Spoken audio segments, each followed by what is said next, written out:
Bom, galera, vamos finalizar aqui o nosso exercício. Só que antes de finalizar, né, eu acabei percebendo que eu falei algo na questão anterior que acontece justamente o contrário, né? No caso da força aqui dos pilares, né, na horizontal, eu falei que o celular está empurrando o pilar para trás e o pilar tem que reagir para frente. Na verdade é o contrário, né? Porque explicar para a câmera aqui fica um pouquinho complicado, porque o ponto de referência aqui para mim fica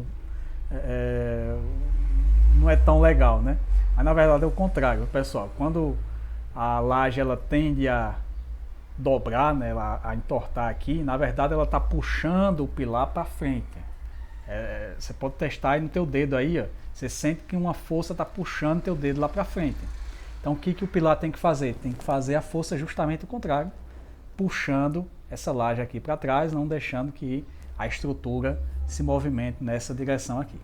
Então fica a correção feita aí. Na verdade o pilar faz a força puxando a laje para trás e, como eu já tinha falado antes, né, sustentando aí, aplicando uma força para cima para não deixar a laje despencar, né?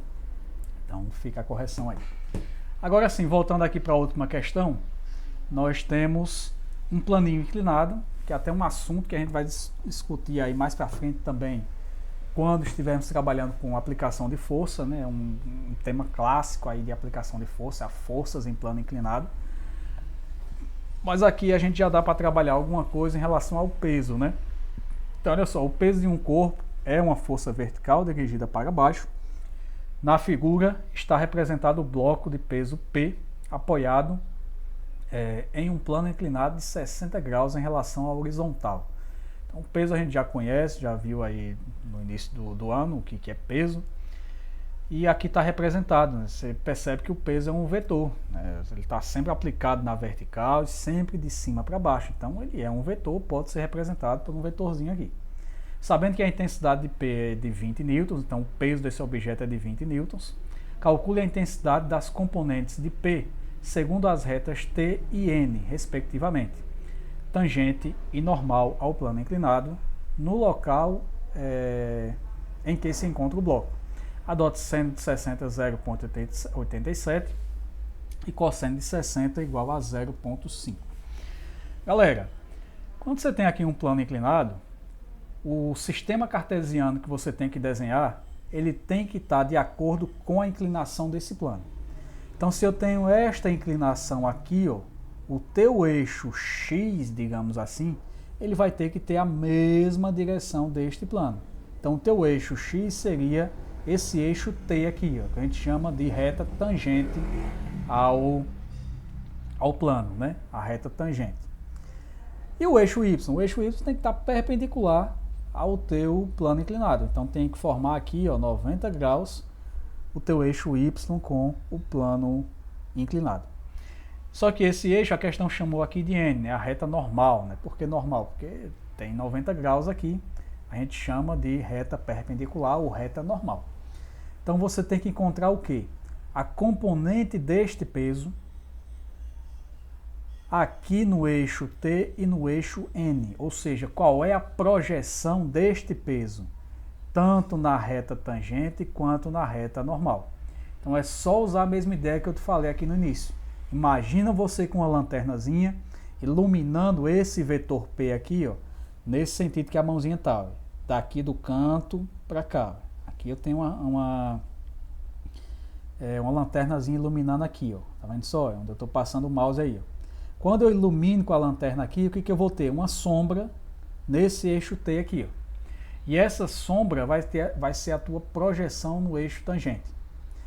E aí eu pego a lanterna de novo, coloco ela aqui embaixo, eu vou iluminar ela aqui agora onde está o mouse. O que vai acontecer? Vai aparecer aqui no eixo N uma sombra, que é a tua projeção de P no eixo normal.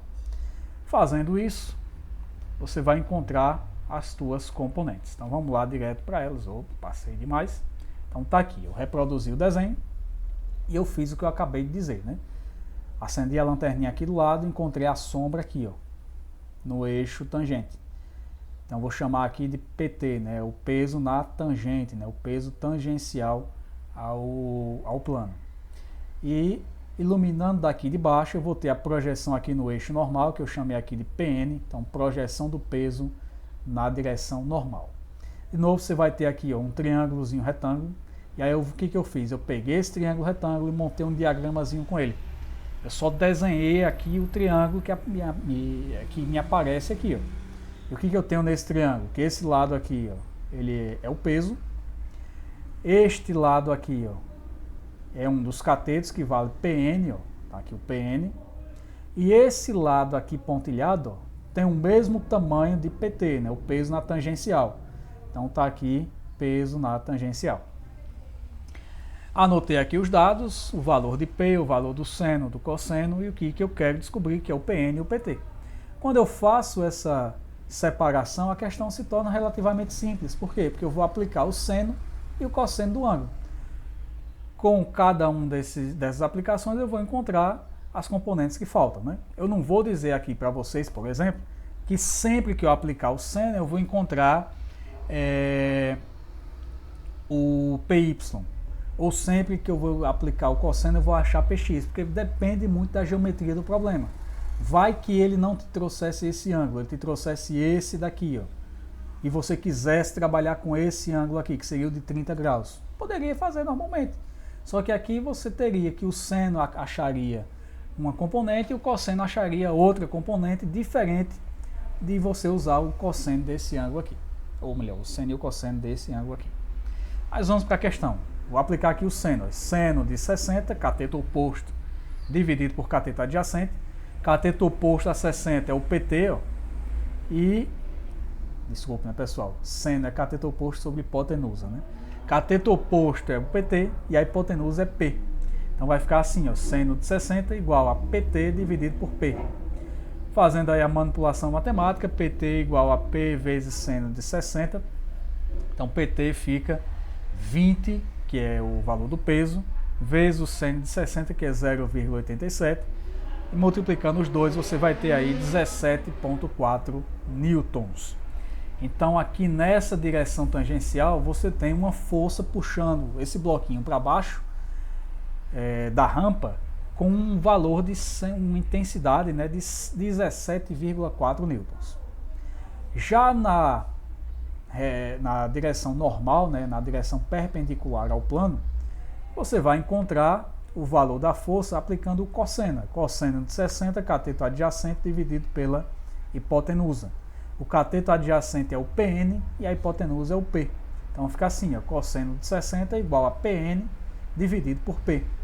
Fazendo a manipulaçãozinha matemática, PN é igual a P vezes cosseno de 60. P vale 20, cosseno de 60 é meio, 20 vezes meio dá 10 newtons.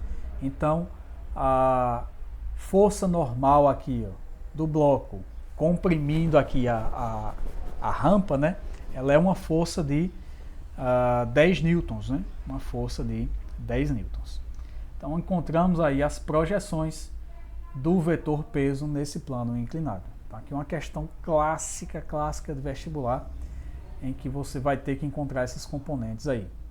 Por quê? Porque na prática, quando a gente estudar plano inclinado, a força que vai estar efetivamente provocando a aceleração do corpo ao longo da rampa não é o peso efetivamente do corpo, não é o peso na normal, é o peso aonde? Na tangencial.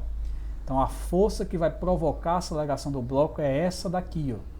Então é a partir do cálculo dessa força que eu vou conseguir descobrir qual é a aceleração de descida desse bloco. Beleza? E aí, posteriormente, eu vou poder calcular qual é a velocidade final dele, vou poder calcular aí quanto tempo demorou para ele descer a rampa e por aí vai. Mas isso aí é aprofundamento já lá para frente, quando a gente estiver trabalhando dinâmica. Beleza? Então fico por aqui, essa foi a resolução completa. Até a próxima semana. Agora é estudar, fazer as correções, revisar esse material todo para o nosso simulado da próxima sexta-feira. Valeu, até a próxima.